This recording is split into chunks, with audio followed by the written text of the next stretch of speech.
For decades, globalization was a story written by the West, a story of markets, capital, and influence, often deepening the divides it claimed to bridge. But today, a new narrative is taking shape. From the heart of the Global South, a different kind of globalization is emerging. One rooting in solidarity, shared resilience, and mutual growth. Southern-style globalization is not about domination. It is about collaboration, empowerment, and rewriting the rules of engagement. It signals a shift from dependency to self-determination, a movement led by those who were once left on the margins, but are now stepping forward to shape the world's future.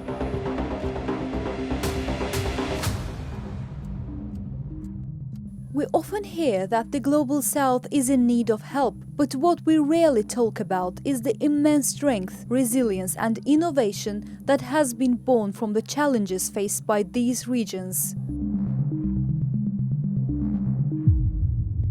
Global South, which encompasses the regions of Asia, Africa, Latin America, and Oceania, 2/3 of the world's countries.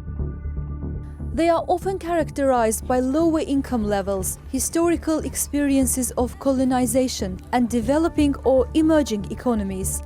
These nations typically face challenges related to poverty, inequality, and limited access to global markets, but they are also increasingly influential in shaping global economic and political trends. The term emphasizes global power imbalances rather than strict geographic location. The Global South has long been sidelined from international discussions, but today that's changing. Grassroots groups across Africa, Latin America, Asia and beyond are driving this change, with platforms and hosting locations playing a crucial role.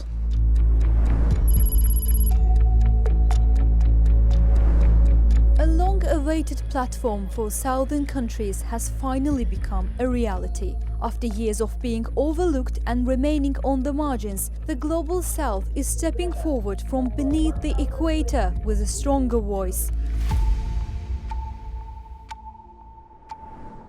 For the first time, leading NGO figures and civil society representatives from 116 countries, representing around 80% of the world's population, are coming together to discuss the issues long brushed aside by the Global West. We are here to recognize that the solutions to some of the world's most pressing problems are being created by NGOs and communities in the Global South. It's time to shift the narrative from one of dependency to one of empowerment. But before diving deeper, let's explore what the Global South is all about. Group of countries that they share many opportunities, they share many challenges, but for sure those challenges can just be opportunities for all together to come up with solutions. So by working together we can overcome many of the challenges that exist in the regions, the South regions. For example, poverty, climate change, the impacts of climate change. So I believe that as a Global South region we can do things great together. The Global South issue is urgent and important because there are a lot of things that are happening right now in the world. There are a plethora of challenges actually, including climate change, including issues of poverty reduction. And as the Global South, the main issue for us is the continual support of Azerbaijan towards global issues. You know, we have young people that are in education, we have young people that are in farming and mining. Those initiatives need support from countries like Azerbaijan who are willing and who are supporting the initiatives of young people, because the young people constitute the majority of the population in the world. So we are very grateful and we want to urge the government and people of Azerbaijan to continue the good work that they are doing across the Global South. The initiative to create the Platform for South was first proposed during COP29 by the National Non-Governmental Organization Forum of Azerbaijan. This initiative quickly gained international resonance. Countries of the Global South have increasingly recognized and appreciated initiatives that promote a more equitable international system. Baku's efforts like leading the non-aligned movement and pushing for a fairer world order strongly connected with Global South countries, especially after the key Baku breakthrough at COP29.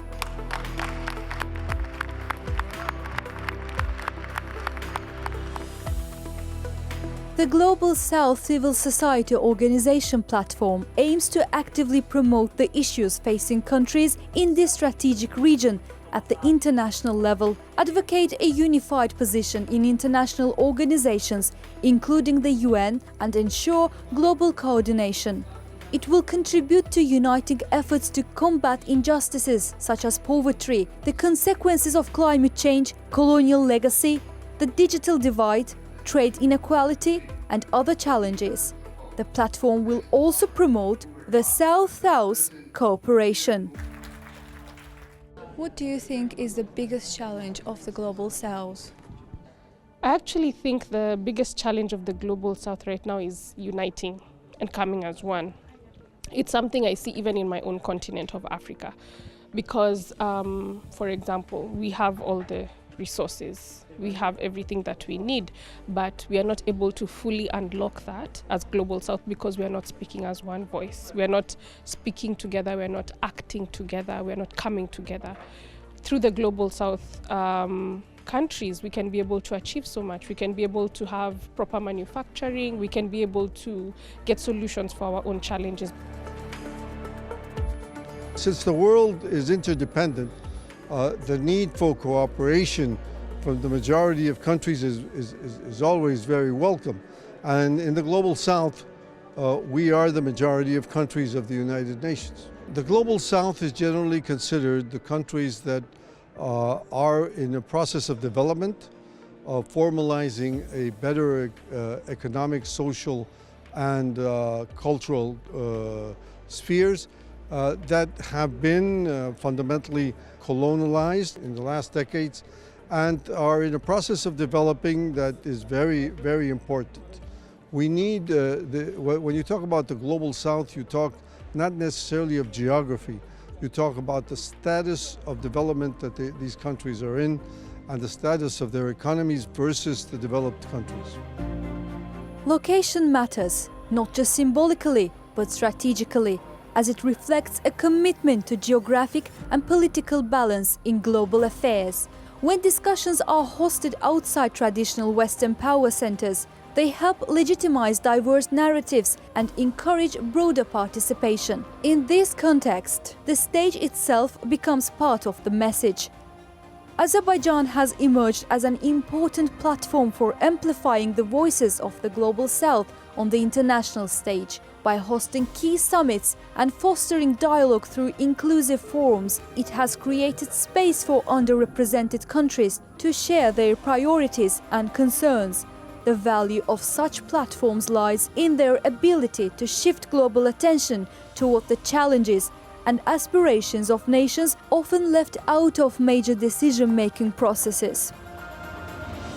Global South global is pretty important. Its importance is growing. We should not be looking just into the West or like major players in the world, United States, European Union, Russia, China.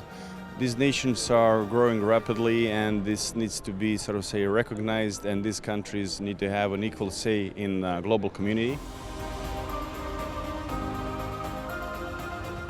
From Baku, a new chapter for the Global South is being written, one led by the power of civil societies.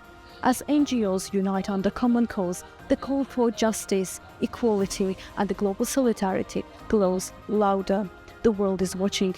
Global South is ready to lead. The message is clear. The Global South is no longer waiting for change. It is building it.